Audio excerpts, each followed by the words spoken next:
हमारे समाज में हम देखते हैं कि तरह-तरह की रुग्णताएँ हैं और जो हमारा मेंटल हेल्थ का स्तर हमारे समाज का है, वो काफ़ी गिरता जा रहा है, बिगड़ता जा रहा है। हम देखते हैं कि आजकल सोशल मीडिया के माध्यम से देखते हैं, तो मतलब हमारे जीवन में जो धीरज है, धैर्य है छोटी-छोटी बात पर क्रोधित हो जाना, आपसी अनबन हमारे परिवार में हम देखते हैं, पड़ोसियों के साथ जहाँ कहीं भी हम पब्लिक प्लेसेस में जाते हैं, कहीं बस में, मेट्रो में, रेल में, हवाई यात्रा में, कहीं न कहीं किसी न किसी को झगड़ते हुए देखते हैं। तो हमारा जो एक पेशेंस लेवल है, वो भी गिरता जा रहा है और ये सारी की सारी जो समस्याएँ हैं, वो कहीं न कहीं मेंटल हेल्थ से संबंधित है। तो इन्हीं सारी समस्याओं को एड्रेस करने के लिए आज का जो हमारा एक फेलो टॉक है, हम आपसी इन हाउस इन सारी मुद्दों पर चर्चा कर सकते हैं। तो मैं चाहता हूँ कि राकेश जी से हम शुरू करें। तो राकेश जी आप क्या समझते हैं मेंटल हेल्थ के बारे में? एक हेल्दी बॉडी जो है उसी के अंदर एक हेल्दी माइंड जो वो रह सकता है। ठीक है। तो जो हेल्दी बॉडी है उसके लिए मेरे ख्याल हमारे सबसे पहले प्रयास होने चाहिए, उसके बाद में एक हेल्दी माइंड के लिए होना चाहिए। जब हम इन दोनों को अचीव कर लें तो उसके बाद में मेरा मानना है कि हमारा नेक्स्ट एम होना चाहिए साइकोलॉजिकल हेल्थ जो है हमारी, उसको अच्छा करना।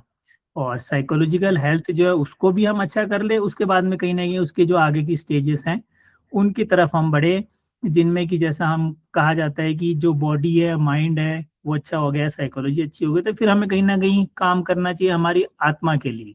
क्योंकि हम अगर महसूस करेंगे तो कहीं ना कहीं जो हम एक आत्मा ही है, जो शरीर है वो तो सिर्फ और सिर्फ एक वाहन है, साधन है सिर्फ। बहुत अच्छा कहा राघव जी आपने और किस तरह से हमारा फिज़िकल हेल्थ सबसे पहले आती है। उसके बाद मेंटल हेल्थ, साइकोलॉजिकल हेल्थ और देयर आफ्टर हम अपनी आत्मा के उद्धार के लिए भी कुछ प्रयास करें। तो शुरुआत एक शरीर से ही होती है, जो कहते भी है शास्त्रों में कि शरीर माध्यम खलु धर्म साधनम। ये सारे धर्मों का साधन ये शरीर ही तो है। तो जो स्वास्थ्य है वो हर स्तर पर होना चाहिए और इसी क्रम को, इसी कड़ी को आगे ले जाते हुए हमारे साथ जुड़ गए हैं रेखा पांडे मैडम भी। तो आपसे हम इम्प्रेशन चाहेंगे कि आप मेंटल हेल्थ के बारे में क्या समझते हैं मैडम? मैं जो मेंटल हेल्थ के बारे में जो समझती हूँ, मेरे जो अपने विचार है, जब भी हेल्थ की बात आती है, हेल्थ का large section approximately 99% of the health is totally dependent on mental health. अगर हमारी मेंटल हेल्थ सही है तभी फिजिकल हेल्थ भी सही हो सकती है।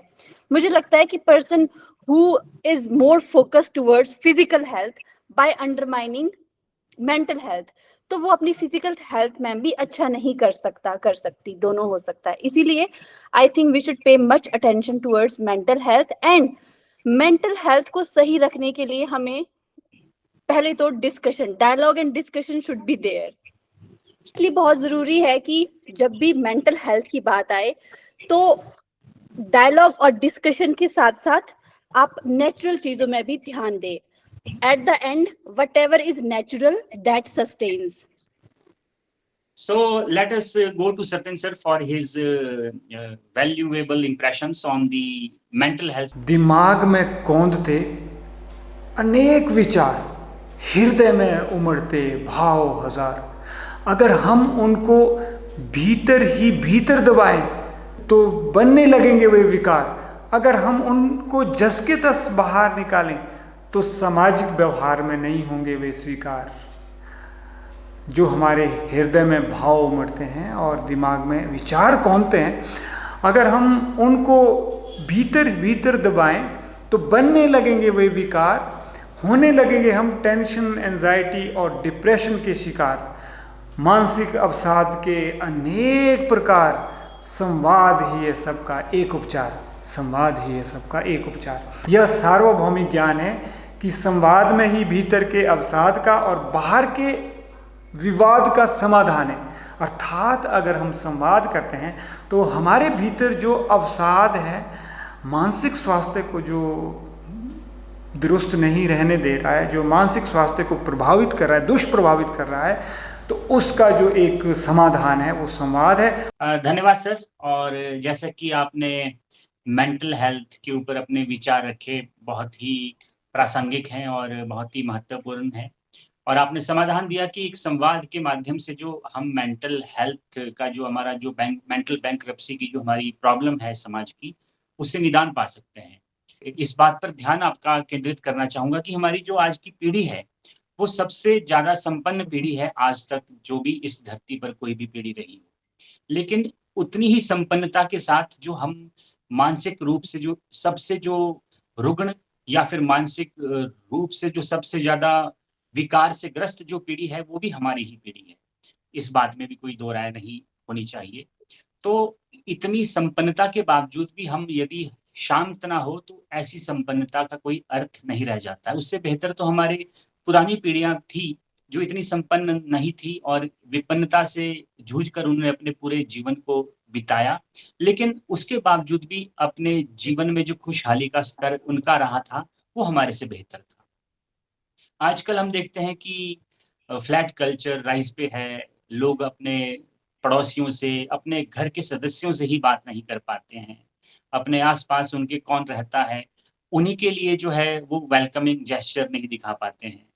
और एक पुराना ज़माना था, पुराना दौर था जहाँ पर लोग मिल-जुल कर रहते थे, समाज का जो ताना-बाना था बहुत स्वास्थ्यवर्धक था, स्वस्थ था। और जब समाज स्वस्थ था तो लोगों का जो मानसिक स्वास्थ्य था वो भी बेहतर था। क्योंकि जो मन है वो समाज का ही तो दर्पण है। जैसा समाज होगा वैसा हमारा मन होगा, जो हमारे आस-पास हमारे लोग रहते हैं, जैसा वो लोग होंगे, हमारा मन भी वैसा होगा या फिर इसके विपरीत भी हो सकता है कि जैसा हमारा मन होगा, हम अपने आस-पास वैसा ही वातावरण जो है क्रिएट करेंगे। कि सर ने कहा कि समाज में जो है विष भी है और समाज में अमृत भी है, समाज में विषाक्त आजकल की हवा है, जो आजकल का खाना-पीना है वो ज़हर से लैस है, जो लोगों का व्यवहार है वो भी विषैला है आजकल। तो इसका निदान मैं ये समझता हूँ कि जैसे कि हम जो एपिटोमाइज़ करते हैं महादेव की जो मूर्ति हम देखते हैं, वो नीलकंठ उनको कहते हैं। उन्होंने जो विष है वो ग्रहण किया, लेकिन उसको ग्रहण करते हुए उन्होंने हृदय में धारण नहीं किया, उसको कंठ में ही रोक लिया। ना तो उगला, ना ही निगला। तो हमें इस संदर्भ से एक अपने जीवन में एक संदेश ग्रहण करना चाहिए कि जो समाज का विषाक्त व्यवहार है, उसकी हम प्रतिक्रिया ना दें, बल्कि उसको ग्रहण इस तरह से करें कि हमारे दिल में भी वो घर नबाद कर जाए। कोई हमें गाली देता है, तो उसको केवल अपने कंठ तक ही जाने दें, उसके नीचे नहीं उतरने दें, ना ही उसकी कोई प्रतिक्रिया बाहर की ओर करें। तो एक संवाद सर ने एक रास्ता सुझाया, वो बहुत अच्छा है। और मैं एक मार्ग सुझाना चाहता हूँ, वो है सेल्फ काउंसलिंग का, कि हमारा जो मेंटल हेल्थ है, वो हम किस तरह से बेहतर बना सकते हैं, खुद को हम समय-समय पर काउंसल करते रहें। हम क्योंकि बाहर से अगर काउंसलिंग लेंगे, वो भी हम कर सकते हैं, लेकिन सबसे जो बेस्ट जज है और सबसे जो हमारा गुरु हम जिसे मान सकते हैं, वो हम स्वयं ही हैं। और यदि हम आत्म-मंथन करें अपने मानसिक स्वास्थ्य के बारे में, अपने जीवन के बारे में, तो हम खोजेंगे, हम पाएँगे कि हमारे भीतर ही कोई ऐसी शक्ति है जो कि हमें सही मार्ग दिखाती है। भागवत गीता में भी कहते हैं कि उपदृष्टा अनुमंता भक्ता धूर्ता महेश्वरः। तो जो वो आत्मा है या परमात्मा है, वो हमारे ही भीतर जो है श्रेष्ठ सम्मति देने वाला भी वही है, पर हम उसे खोजें तो सही। तो हम अपना आत्म-मंथन बार-बार करते रहें और आत्म-निरीक्षण करते रहें, तो ये मेंटल हेल्थ को बेहतर बनाने के लिए मेरा ये सुझाव रहेगा आप सभी से, फेलो बीइंग से। तो इससे आगे बढ़ते हैं और राकेश जी से उनके इम्प्रेशंस लेते हैं कि मेंटल हेल्थ की समस्या के बारे में हमने चर्चा की, लेकिन इनके निदान के लिए आपके पास फेलो बीइंग्स को सुझाने के लिए क्या-क्या विचार हैं सर? पहला जो है वो तो है जो आजकल बहुत ही ज़्यादा मतलब मुश्किल हो गया है, वो है कि स्क्रीन फ्री टाइम जो है, वो अपने लिए निकालना। जो हमारा फ़ोन है, जो हमारे लैपटॉप हैं, इनसे कम जितने घंटे हम अगर हमारे जीवन में बिता रहे हैं, ये मेरे ख्याल बहुत ही एक जैसे कहा जाए कि एक मतलब एक न्योता है। जितने घंटे मुझे लग रहा है हम स्क्रीन के निकाल रहे हैं, मुझे लग रहा है उसको आप 10 से गुना कर दीजिए, उतना ही % आपके मेंटल इश्यूज जो हैं वो इंक्रीज होते जाएंगे। बहुत ही नाइस, बहुत ही अच्छा। रघु जी, आपने जो 2 बातें सुझाव दिया, सबसे पहले तो स्क्रीन फ्री टाइम और अपना हम शेड्यूल जो है बेहतर बनाएं। शेड्यूल के ऊपर अपने नजर रखें कि हम सुबह उठ करके और सोने जाने तक के बीच में क्या क्या करते हैं, उसका ध्यान रखें, तो हम अपने जो है मेंटल हेल्थ को बेहतर बना सकेंगे। तो रेखा पांडे मैडम हमारे साथ है, तो आइए इनसे जानते हैं कि मेंटल हेल्थ को बेहतर बनाने के लिए इनके पास क्या सुझाव है। Phone is just a scientific instrument. Scientific instrument को चलाने के लिए साइंटिफिक माइंडसेट चाहिए। तो मुझे लगता है कि अगर माइंडसेट बनाएंगे हम लोग तो हम इस इंस्ट्रूमेंट को ढंग से यूज कर सकते हैं। और साथ ही साथ बात हुई dedication and discipline and managing our day to day things, it is very necessary. और अगर हम हर चीज को मैनेज करेंगे, कोऑर्डिनेट करेंगे, तो भी जो हमारे डे टू डे के कैओस होते हैं, उलझने होती है, वो सुलझाई जा सकती है। और ये भी वन ऑफ द रीजंस है। अगर मैं अपनी स्पेशल बात करूं कि मैं अपनी मेंटल हेल्थ के लिए क्या क्या काम करती हूँ, तो मैं डायरी लिखने की कोशिश करती हूँ। तो डायरी लिखने से सेल्फ इम्प्रूवमेंट और साथ ही साथ अपनी गलतियों का पता भी चलता है कि हम लोग कहाँ पर क्या गलत सोच रहे हैं, किस चीज को कितनी डेप्थ देनी चाहिए। I think we should take everything seriously, consciously, but मतलब हमारे को ज्यादा मोरल नहीं बनना है और पीसफुल रहना है। Great madam, thank you for your inputs. और इसी बीच हमारे साथ कुछ नए लोग भी जुड़े हैं, तो मैं उनका भी वेलकम करना चाहूंगा आज की फेलो टॉक्स में। जैसा कि हम सभी जानते हैं कि आज हम मेंटल हेल्थ के बारे में बात कर रहे हैं, और अभी हमारे साथ हाल ही में जुड़े हैं जयंत जी। ये भी बहुत अच्छे वक्ता है और बहुत अच्छे विचारक हैं और एक कवि भी हैं। तो जयंत जी, आप जानते हैं कि हम मेंटल हेल्थ के बारे में बात कर रहे हैं, तो अभी चर्चा का दौर शुरू हुआ है कि जो मेंटल हेल्थ है उसके बारे में है। तो हमने बात कर ली है कि आजकल जो मेंटल हेल्थ का स्तर है वो काफी गिर गया है हमारे समाज में, लेकिन मेंटल हेल्थ को बेहतर बनाने के लिए हमारे पास क्या समाधान है? एक्चुअली हम थॉट हमारे मन में आते हैं और उसको हम रोक के रखते हैं, बाहर नहीं जाने देते हैं, उसको घुमाते रहते हैं, तो प्रेशर यहीं से क्रिएट हो जाता है। फिलॉसफी में कहा जाता है कि जो थॉट्स है, विचार है, वो प्राणवायु का ही पार्ट है, और हम कभी, खासकर सांसें है, वो रोक नहीं सकते। सपोज दैट हम सांस लेते हैं तो एक ना एक टाइम ऐसा आएगा कि हमें छोड़नी ही पड़ेगी। इसी तरह जितना हम विचारों को अंदर रोके रखेंगे, उतनी ही तोड़ फोड़ के साथ विचार बाहर निकलेंगे, क्योंकि सांस भी फिर उतने ही प्रेशर के साथ बाहर निकलती जितना देर रोक के रखेंगे।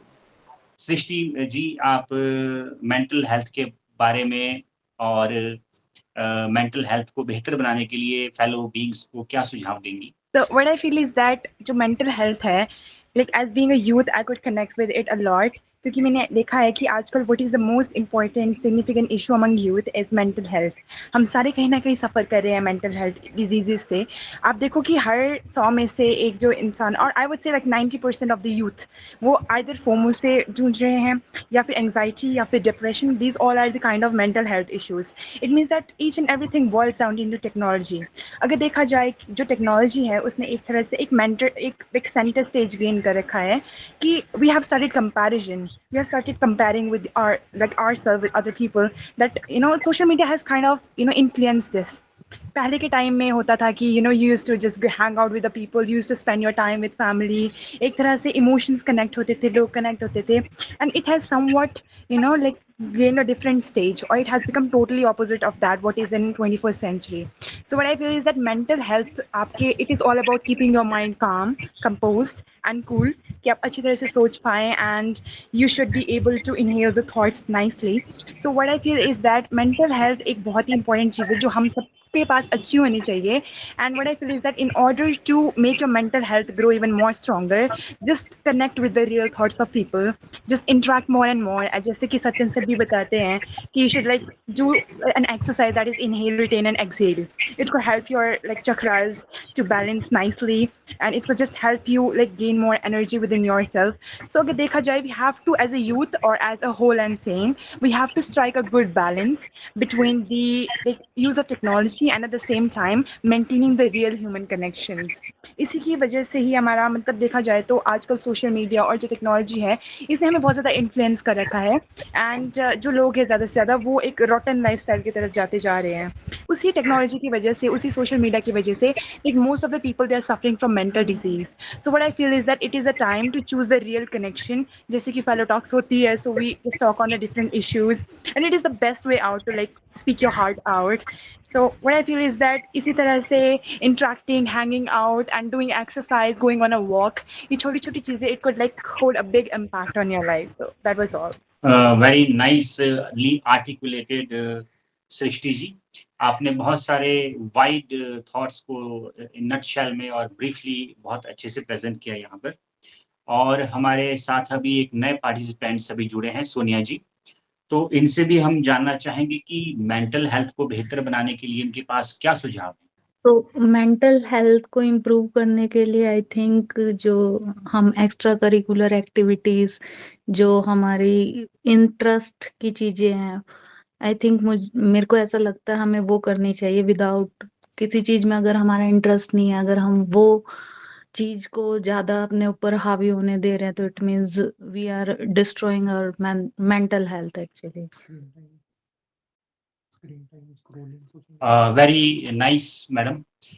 Thank you. Also we can include screen time.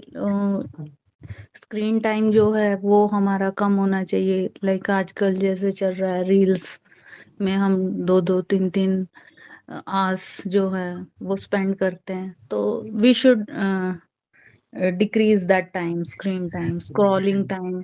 हाँ, बिल्कुल आपने बहुत अच्छा कहा सोनिया जी कि किस तरह से हम अपनी मेंटल हेल्थ को बेहतर बना सकते हैं. जिस चीज में हमें इंटरेस्ट है, हम अपने इंटरेस्ट को पहले आइडेंटिफाई करें और उस आइडेंटिफाई करने के बाद उस इंटरेस्ट को परसू भी करें. तो हमारे साथ एक नई पार्टिसिपेंट हैं, योगिनी जी. तो इनसे भी जानना चाहेंगे कि मेंटल हेल्थ को बेहतर बनाने के लिए इनके पास क्या विचार हैं. तो मेरा ये मानना है कि मेंटल हेल्थ सबसे ज़्यादा इफेक्ट इस वजह से हो रही है कि हमारे पास काम नहीं है करने के लिए. इंडिया में बहुत सारा यूथ अभी अनएम्प्लॉयड है, जिसमें मैं भी एक हूँ. तो सबसे ज़्यादा इफेक्ट यही चीज़ करती है कि आपके पास राइट काम नहीं है करने के लिए. आपको लगता है कि आप एबल है, आपके पास स्किल सेट है, लेकिन आपके पास वो इंफ्रास्ट्रक्चर नहीं है, या फिर आप वो कर नहीं पा रहे जो आप करना चाहते हैं. तो जैसे इन्होंने मैम ने पहले भी कहा था, सोनिया मैम ने, कि जब आप जो काम करना चाहते हैं, अगर आपको राइट काम नहीं मिलता ना, तो वो चीज़ आपको बहुत अफेक्ट करती है. जैसे जो लोग मान लो काम कर रहे होंगे, अनएम्प्लॉयड नहीं भी होंगे, बट अगर वो उस वर्क में नहीं है जो वो करना चाहते हैं ना, तो वो चीज़ कभी भी आपको सेटिस्फेक्शन नहीं मिलेगी, आप कितना ही काम कर लो. तो मेरा ये मानना है कि अगर आपके पास राइट काम है, अपनी कैपेबिलिटीज के हिसाब से, अपनी चॉइस के हिसाब से, तो फिर मेंटल हेल्थ खुद ब खुद ठीक हो जाती है. अगर आपके पास काम है, आप बिजी रह सकते हैं, आप अपने आप को, राइट पर्पस है सबसे बड़ी बात. तो फिर इन सब चीजों के लिए ना इतना टाइम नहीं बचता है कि फिर आपको चीजें अफेक्ट करे, आप बहुत ज्यादा सोचे, ओवर थिंकिंग करे, ये सब चीजें नहीं रहती फिर. बहुत अच्छा मैडम, आपने एक इशू रेज किया कि वो है एम्प्लॉयमेंट का, कि आजकल या तो जो हमारे आज की पीढ़ी है वो या तो अनएम्प्लॉयड है या अंडर एम्प्लॉयड है. और कहते हैं कि idle mind is the workshop of devil. अगर हमारे पास कुछ काम करने को नहीं है तो हमारी मेंटल हेल्थ के ऊपर उससे इम्पैक्ट जरूर पड़ेगा. या फिर वो काम नहीं है जिसमें हमारा इंटरेस्ट है, तो हमारी जो मेंटल हेल्थ है वो खराब होगी. तो फिर हमें मेंटल हेल्थ के ऊपर काम करना पड़ेगा. और आप सभी लोगों ने अपने जो इम्प्रेशन दिए, बहुत अच्छे विचार निकल करके सामने आए. और मेंटल हेल्थ बहुत ज़्यादा, मुझे लगता है मेंटल हेल्थ बहुत ज़्यादा इम्पोर्टेंट है. और मेंटल हेल्थ ऐसी अच्छी रखने के लिए हमें संवाद करना चाहिए, जो सर हमेशा ही करवाते हैं. बहुत अच्छा देवांश जी. और संवाद की इस कड़ी में आप भी हमारे साथ जुड़े तो हमें बहुत अच्छा लगा. You are the youngest one to be संवाद with. Thank you. So let us take the concluding remarks from one and only Satyan sir. Please sir. Thank you very much. Thank you everybody. बहुत कुछ बोला जा चुका है. I don't think much is left to be share, to be spoken. बस मैं इतना ही कहूँगा कि एक चीज़ और ऐड करना चाहूँगा। संध्या जी ने भी कहा कि हमारे पास काम करने के लिए होता है, लेकिन मैंने कई बार यह भी देखा है कि जो कामकाजी आदमी है, जिनके पास अच्छा काम करने के लिए पर्पस भी है, ऑफिसर भी है, मैंने कई बार उनको भी डिप्रेशन इसकी दवाइयाँ खाते हुए देखा है। तो मैं जो युग के दोष कहूँगा, एक तो है अहंकार, अभिमान, जो सफलता पे आ ही जाता है। दूसरा है अवसाद है, जब असफल होते हैं तो वो भी आ ही जाता है। तो हमारे युग के दो बहुत ही बड़े विकार हैं, और वो है अभिमान और अवसाद। तो मैं अर्ज करना चाहूँगा कि मंदिर में मिले ना मिले, कर्म के फल को बना प्रसाद। अर्थात अगर आपको अवसाद से बचना है, अहंकार से बचना है, क्योंकि देखो साथियों, जो भी हम कुछ कर रहे हैं, या तो सफलता मिलती है, असफलता मिलेगी। और सफलता मिलती है तो भी हमारा मानसिक स्वास्थ्य प्रभावित हो रहा है, और अगर असफलता मिलती है तो भी हमारा मानसिक स्वास्थ्य प्रभावित हो रहा है। तो मैं कहना चाहूँगा कि मंदिर में मिले ना मिले, कर्म के फल को बना प्रसाद। सफलता में अहंकार ना हो, असफलता में ना हो अवसाद, असफलता में ना हो अवसाद। अगर जब हम सफल हो जाए तो किसी भी हालत में जो सफलता है हमारे दिमाग में नहीं चढ़नी चाहिए, हमें सिर्फ ज़मीनी रहना चाहिए, हमें ग्राउंडेड रहना चाहिए। और जब असफल होते हैं तो भी हमें अवसाद की ओर नहीं जाना चाहिए, क्योंकि क्या जीवन में एक चीज़ के असफल होने से जीवन कभी असफल नहीं हो जाता। कोई भी टेक्निक है, किसी भी टेक्निक के माध्यम से आप ध्यान सीख रहे, ज़रूर सीखें। अगर ध्यान नहीं सीख पा रहे हैं तो आप एक काम ज़रूर करें कि आप गलत जगह में जो आपका ध्यान लगाए उसको हटा लें, और आपका ध्यान ज़रूर अच्छी जगह लग जाएगा। क्योंकि ध्यान से ज्ञान, ध्यान से विज्ञान, ध्यान से ही होता हमारा संज्ञानात्मक उत्थान। ध्यान से ना केवल हमारी एकाग्रता चढ़ती परवान, बल्कि ध्यान हमारे भीतर जानकारियाँ और सूचनाओं को छानने और छांटने का भी करता काम। ध्यान हमें स्वज्ञान की ओर ले जाता। इसलिए ध्यान आध्यात्मिक मूल्य महान। हमें डिप्रेशन इसलिए हो रहा है कि हम प्रकृति के प्रति, समाज के प्रति, पर्यावरण के प्रति संवेदनशीलता खोते जा रहे हैं। तो मैं कहना चाहूँगा कि जो ध्यान है ना, ध्यान मनुष्य को संवेदनशील बनाता है। ध्यान सचमुच, ध्यान से करुणा और दया का जन्म होता है। ध्यान मनुष्य को संवेदनशील बनाता है। ध्यान मानवीय मूल्य कहलाता है। साथियों, इसीलिए ध्यान जरूर करें, हर रोज ध्यान करें, अगर आपको मानसिक स्वास्थ्य को दुरुस्त रखना है। Thank you Satyan sir, and thank you every fellow being to be the part of today's journey. और आज का जो संवाद था काफ़ी फ्रूटफुल था और काफ़ी आनंदमयी था, और बहुत कुछ आप लोगों से सीखने को मिला। जो कुछ भी हमने सुना, आप लोगों से ग्रहण किया, वो मेरे साथ जो है, खासकर मेरे साथ बहुत लंबे समय तक रहेगा। और अगली फेलो टॉक्स में हम मिलेंगे कि किसी नए मुद्दे के साथ, और आपसे आशा करेंगे कि बढ़ चढ़कर आप इसी भांति भाग लेते रहेंगे, और आगे की जो फेलो टॉक्स है उनको भी सक्सेसफुल बनाएंगे। तो अब मैं let us call it a day, let us call it A session today. तो आप सभी का धन्यवाद, एक बार फिर से धन्यवाद।